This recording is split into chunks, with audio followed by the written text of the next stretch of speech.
A much flatter stage on the menu for day 7 after yesterday's gruelling slog up La Planche de Bellefille, but it's still a long old day in the saddle. At 230 kilometres, this outing between Belfort and Chalon-sur-Saône was the longest of this year's race.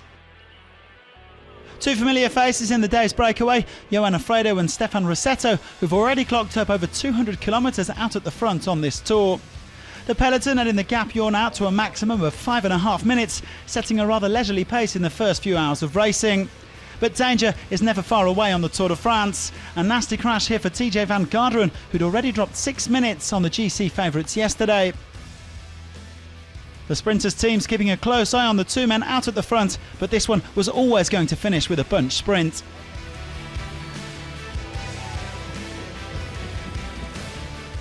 Bahrain Merida leading out Sonny Colbrelli at the intermediate sprint, just 33k from the line. The Italian ahead of fellow stage contenders Peter Sagan, Elia Viviani and Michael Matthews. AG2R Le Mondial then catching out a couple of riders with a sudden burst of pace. Dan Martin, Nairo Quintana and Wout van Aert having to scramble back on.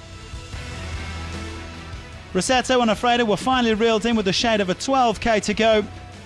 The sprinters teams getting into position on the road into Chalon-sur-Saône. And it was Deceuninck Quickstep who launched the final dash to the line.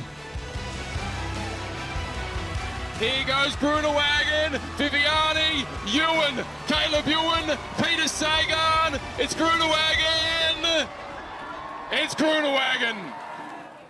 Well, Dylan Groenewegen winning stage 7 just as he did last year. Caleb Ewan missing out by the finest of margins ahead of Sagan and Colbrelli. And a superb 5th place for Jasper Philipsen, the youngest rider in the race at just 21 years of age. Yeah, the first day I crashed really hard, so yeah, the next days I'm really fucked. But yesterday I feel me good again, and yeah, today my team worked so hard for me, and yeah, we take the win, so I'm very happy with this win.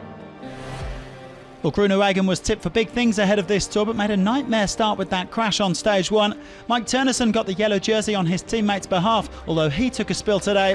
But no worries for Jumbo-Visma because the boss was back. Groenewegen powering to his 4th win on the tour and already his 11th of 2019. No changes in the GC. Giulio CICCONE keeps hold of his yellow jersey, and Trek Segafredo didn't really expend any energy defending it today. Julian Alaphilippe still just 6 seconds off the pace. Sagan extending his lead in green to 56 points. Sonny Colbrelli is now up to 2nd place ahead of Viviani. Tim Wellens getting a chance to recover today after defending his polka dot jersey on stage 6. He's 13 points clear of CICCONE. And the Italian also leads the youth classification, but it's Egan Bernal who'll be wearing white tomorrow on the road to Saint-Etienne, as CICCONE, who's just extended his contract with Trek Segafredo, enjoys a 2nd day in the Maillot Jaune.